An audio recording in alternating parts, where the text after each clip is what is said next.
boys and girls. Welcome. You have entered Mrs. Fisher's classroom. Welcome. I wrote this fancy sentence just to say where we are located.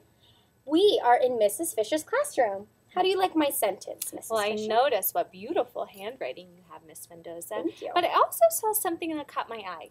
This little mark right here, I've seen it when I'm reading, and maybe you boys and girls have seen it as well. What does that mark mean, and when do we use it? Well, do you guys know what it means? All right, I want you to think about that if you don't. So, because this is your classroom, Mrs. Fisher, that's why I put an apostrophe S, because I'm telling that it's your classroom. So, say if I was writing a sentence about your scarf, I would write Mrs. Fisher's apostrophe S scarf. Or if I said Mrs. Fisher's bracelets, I would do Mrs. Fisher apostrophe S, Mrs. Fisher's bracelets. So it is a fancy word for it is an apostrophe, and it's possessive nouns, meaning that you own it. That's what possessive means. I think I have it. So this little fancy mark is called an apostrophe. You got it.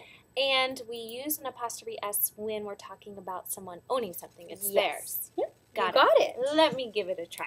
So I happen to notice that Miss Mendoza is wearing this beautiful flower on her blazer. So I'm going to write that sentence. Miss Mendoza's, and I can kind of hear it when I'm writing. Miss Mendoza's apostrophe S. Miss Mendoza's flower is red and black.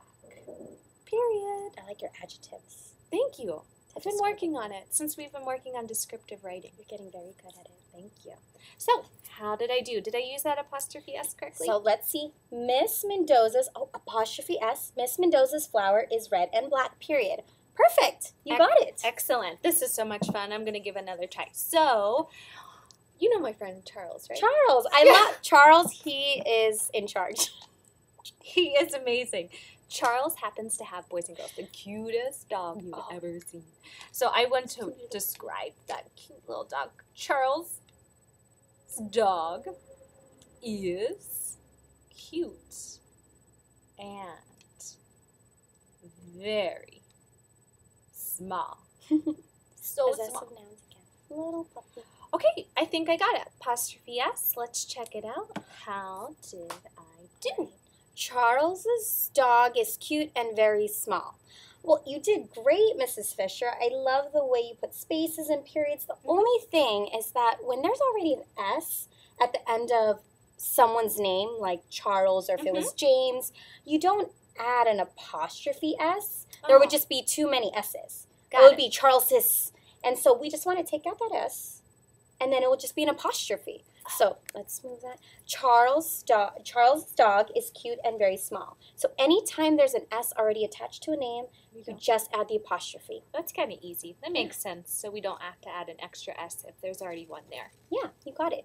All right, friends. So we have a fun activity for you. You're in for a treat. With the help of some other teachers, they are going to show an object, and you are going to have to write down a nice sentence about what they're holding. So say I did Mrs. Fisher's scarf is yellow and white, period, okay? Or Mrs. Fisher's bracelets are gold and beautiful, period.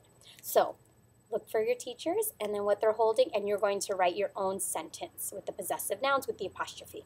All right, have fun. Bye-bye.